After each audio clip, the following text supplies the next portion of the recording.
Sa isang liblib na baryo sa baybayin ng lalawigan ng Camarines Norte, ng pangunahing kinabubuhay ng mga mamamayan ay ang pangingisda at ang pagtitinda nito.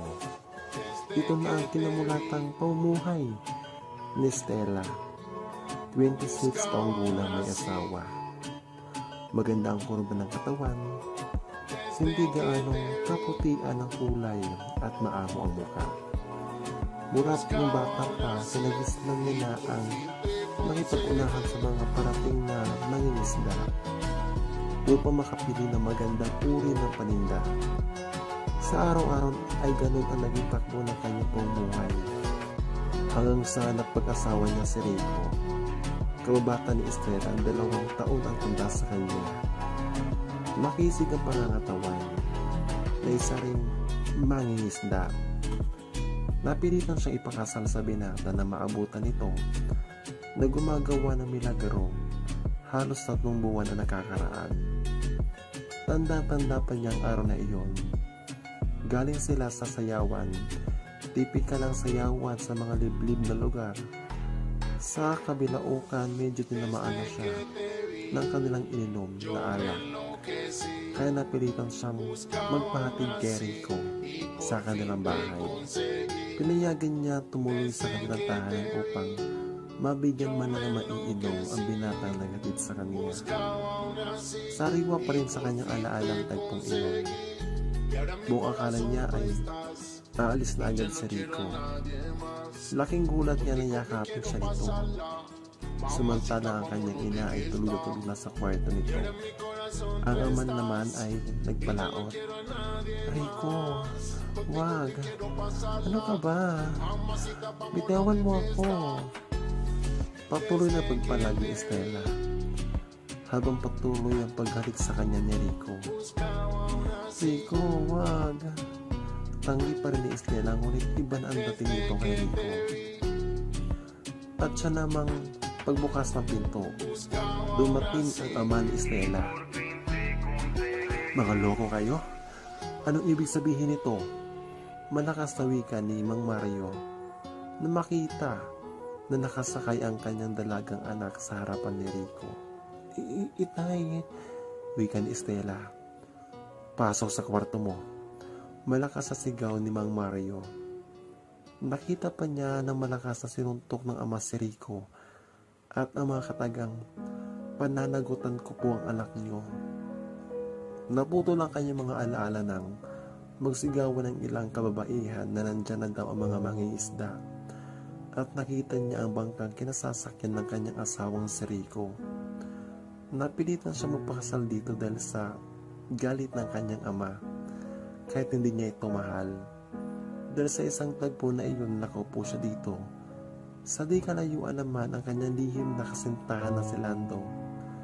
Kaedad rin ni Rico, matipuno ang pangangatawan at siyang una. Masama pa rin ang loob nito dahil sa bigla ang pagpapakasal niya kay Rico. Hanggang ngayon ay hindi pa rin siya kinakausap nito. Mahal na mahal niya si Lando. Ngunit hindi niya pwedeng suwayin ng ama. Kitang-kita pa niyang nakatingin sa kanila si Lando at unti-unti na itong lumalayo.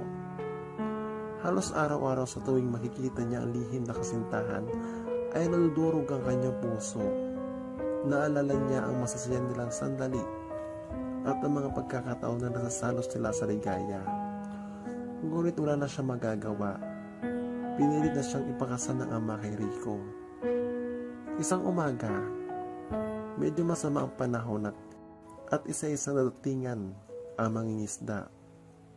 Buong pagtataka ni Estela, nadatingan na ang lahat ngunit wala pa rin ang bangka na kinalalaunan ng asawang si Rico at bahagyang pumatak ang ulan. Isa-isa rin nawala ang mga kababaihan na naghihintay sa mga mangingisda. Naiwan siya mag-isa sa dalampasigan at naghihintay sa bangkang kinasasakyan ni Rico.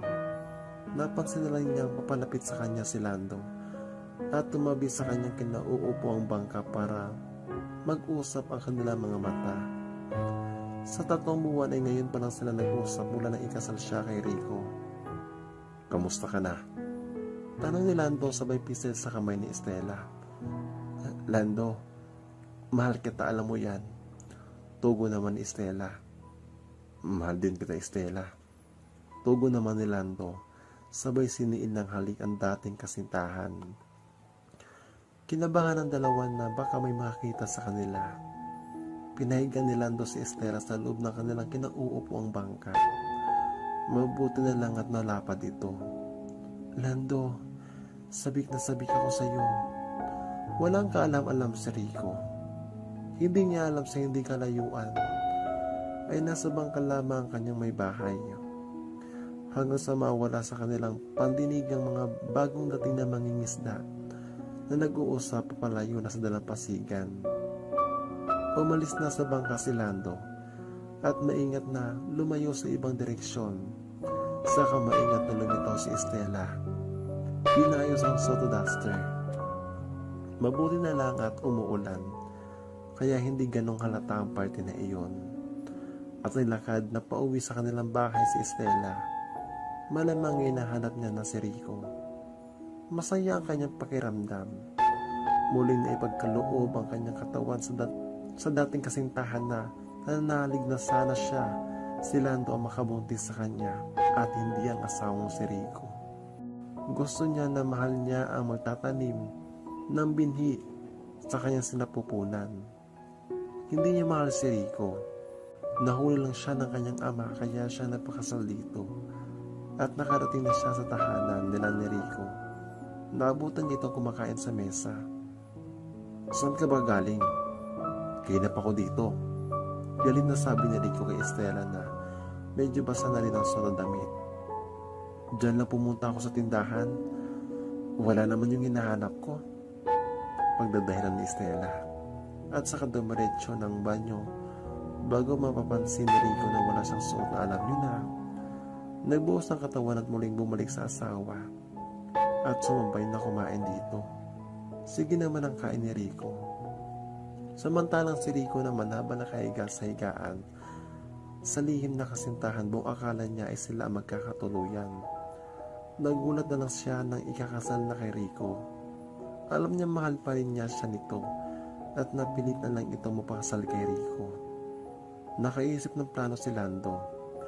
Hindi mo na siya mapapalaot ng mayang gabi. Palihim niyang pupuntahan si Estela mamaya. Alam niyang hindi na ito makakatanggi kapag pumunta siya mamaya. Lumipas ang umaga na iyon at sumapit ang hapon. Habang nakahiga ang mag-asawang si Rico at Estela, nakatalikod si Estela sa asawang si Rico.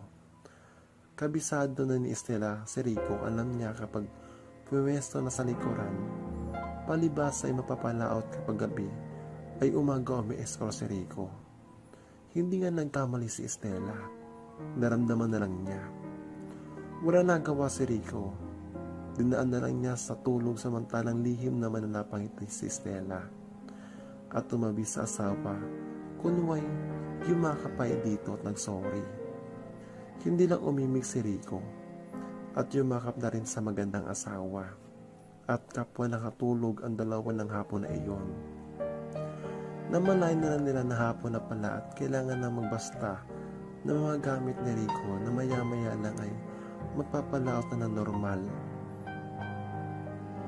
Gamit ni Rico na maya-maya lang ay magpapalaot na ang normal na ikinabubuhay ng isang mangingisda at lumustong na nga sa dagat ang mga mangingisda. Inihatid pa ng tanaw ni Estela si Rico sa dalampasigan at bumalik na sa kanilang bahay. Laking gulat ni Estela na makita niya sa gilid ng kanilang bahay si Lando. Kaya pala hindi niya ito nakita kaya hindi na napapalaot. Agad niya itong pinasok nang bago ay makakita dito ng ibang tao. Pagkasara ng pinto at naghalikan ng husto ang dalawa sa likod ng pinto. Tamang-tama naman na bagong paligo si Estela. Estela! Estela! Boses ni Mang Mario. Itay, sandali lang po. Nandyan na ako, Itay. Mabilis siyang pinatago si Lando sa kwarto at inayos ang sarili. Bakit ang tagal mo bukas? Idinayaan ko na lang itong ulam na niluto ng nanay mo. Tutuloy na rin ako. Paalam na rin ni Mang Mario sa anak. Salamat po, itay. At hinatid ang tingin ng papalayong ama na nawawala na ito sa kanyang paningin ay agad na isinara ang pinto, agad na nagtungo sa kwartong pinagtataguan ni Lando. Lingid sa dalawa, nakaina pa sa likod ng pawid ng dingding, ay may dalawang mata na nakasilip sa kanilang ginagawa. Iyon ay ang mata ni Mang Mario ng ama ni Estela, na matagal na may gusto sa babaeng anak. Ngunit nagkakasya lamang ito sa pasilip-silip. Kitang-kita na mga kanyang dalawang mata na nakikipagharutan ng anak sa kalaguyo nito na si Lando. Nakaramdam ng inggit sa binata si Mang Mario. Hindi niya akalain na may ibang lalaki ang anak. Samantala sa gitna ng karagatan, tuwang-tuwa naman si Rico. Jackpot tayo mga pare, ang dami nating huli ngayon. Masayang wika nito na walang kaalam-alam na may lumalambat na sa isda ng kanyang asawa, na hanggang ngayon ay nasasalo pa rin ang dalawa sa paksiw habang siya ay nagpapakahirap na hilahin ng lambat. Estela, mag-uumaga na. Baka dumating na si Rico. Kailangan ko nang umalis. Wika nito sa dating kasintahan. Yumakap pa muling si Estela kay Lando habang binabaybay na ang bangka ni Rico ang dagat babalik mula sa pangingisda. Aalis na ako, Estela. Wika ni Lando sa nakahigang ginang na pagod ang katawan, na hindi man lang naiisip na darating ang kanyang asawa mula sa pangingisda na siguradong hahanapin siya na sasalubong sa dalampasigan. Mabilis na rin na umalis si Mang Mario mula sa kanyang pwesto. Dumating na sa dalampasigan ang mga bangka na mangingisda na nagmula sa laot. Palingalinga si Rico na pilit hinahanap ang asawa sa mga nagkukumpulan na taong, ngunit wala itong nakitang Estela. Dahil kasulukuyang nakahiga ang kanyang asawa at mahimbing ang tulog dahil sa labis na pagod. Bit-bit ang kanyang mga natirang huli matapos ipagbili sa mga nalalako ng isda, ay galit na umuwi si Rico dahil wala nakitang asawa si Estela na sasalubong sa kanya sa dalampasigan dahil nauna na ito. Estela! Estela! Malakas sa tawag ni Rico sa asawa na hanggang ngayon ay wala anumang saplot sa katawan. Sa pagkabigla ay napatayo si Estela. Sandali, Rico! Nandiyan na. Sagot nito sa asawa na nasa kusina, bit-bit ang mga huling isda. Kagagising mo lang? Hindi mo man na ako sinalubong sa dalampasigan? Marami pa naman akong huling isda ngayon. Pagtatampo wika ni Rico sa asawa. Pasensya ka na, Rico. Napasarap ang tulog ko eh. Dahil maraming kang huling isda, may premyo ka sa akin ngayon. Sabay yakap sa likuran ng asawa.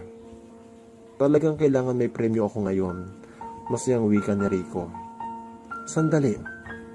Dalhan mo nga pala ng isda sila, itay. Marami naman yung huli ko at maliligo naman ako para pagdating mo, kukunin ko yung premyo ko. Wika ni Rico sa asawang si Estela. Oo, sige. Dadalhan ko muna sila, itay, ng isda. Hintayin mo ako ha. Magsabon ka na maigi.